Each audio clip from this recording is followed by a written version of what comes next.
NPA is concerned. Let's begin with ENCA's Aviwe Mtila, who is talking to us about exactly where KPMG stands this lunchtime. But you know what I want to start with? There's been a fair amount of confusion about what a mutual bank is. If you look at a mutual bank, or a mutual savings bank, as it's also known, that is a bank that is essentially made to benefit the depositor. In its inception, it had the poor people in mind, for them to be able to save money there and also generate deposits. When you essentially deposit money into a mutual bank, you essentially have shares in the bank, and you're able to also make remarks whenever there's shareholder meetings. So it's actually for the poor people. That's the point that I want to highlight, that the mutual bank is essentially for the poor people. So in the plight of what is going on with the great bank heist, you get to understand that this money essentially is from the poor. Walk over with me to our screen here, because we're going to talk to Aaron Bates about the investigative side, and then we'll get back to where we stand with KPMG right now. But Aaron, first of all, you've been in conversation today with the Hawks. You're looking at the NPA. We were discussing a little earlier today that pressure is mounting. They need to wrap up at least the first part of this investigation, and there is an expectation of arrests.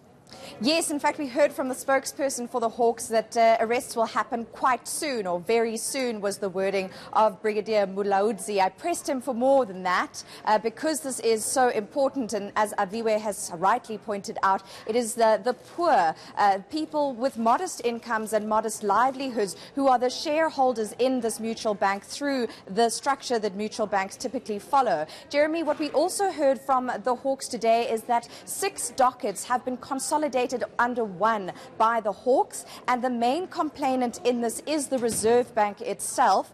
Not clear who the main respondent is at this point, but that's where things stand on the docket in the investigation, with the NPA and its team of 5 senior prosecutors, we're told, playing a supportive role in terms of looking into all of this. So there's no doubt, Aaron, that resources are being thrown at this particular investigation. But it comes against the backdrop of a report in Business Day this morning that pointed to huge capacity and financial deficiencies, a real deficit within the NPA itself. Yes, and in fact, the NPA made presentations to Parliament earlier this week talking about issues around vacancies, for example, and people leaving the authority. Those, of course, providing a worrying context to the work that the NPA needs to do now, not least because this kind of work is going to demand a lot of skill in forensic accounting. Now, the report, Jeremy, provides us with a very strong chain of evidence. That's what Advocate Motau refers to at the beginning of the report, where he lays out their approach, their investigative work on this, the interviews they've done, the accounts they've investigated, and the support they've received from service providers with expertise in IT and the like.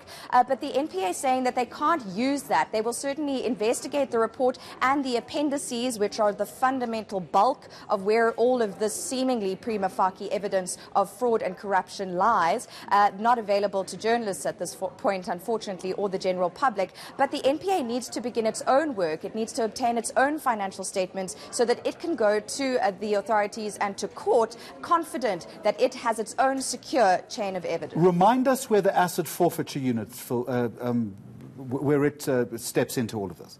Well, we know that there are about 6 people with expertise in seizing assets at the asset forfeiture unit who've been assigned to work on this matter. What's important there, Jeremy, is that in the middle of the year, the curator of VBS Bank, who was brought in March to take over things because the bank was in such a poor state by this point, went to the South Gauteng High Court in a civil matter, trying to get a temporary sequestration order to basically hold the assets of these 5 executives, including the man called the Kingpin in all of this, to try and ensure that their assets were held. I haven't been able to establish whether or not the order which was granted then led to any kind of action on that. And we hear that the asset forfeiture unit now, in the criminal proceedings which are run by the Hawks and with assistance from the NPA, are trying to expedite the process of seizing assets linked to these executives and other people on the payroll. All right, Aaron Bates in our newsroom. We'll leave it there for the moment. Just very quickly, as far as KPMG is concerned, Sipho Malaba wants to challenge this forensic report. Aviwe, in just a moment, we'll be talking to his attorney, I understand, who is on the line.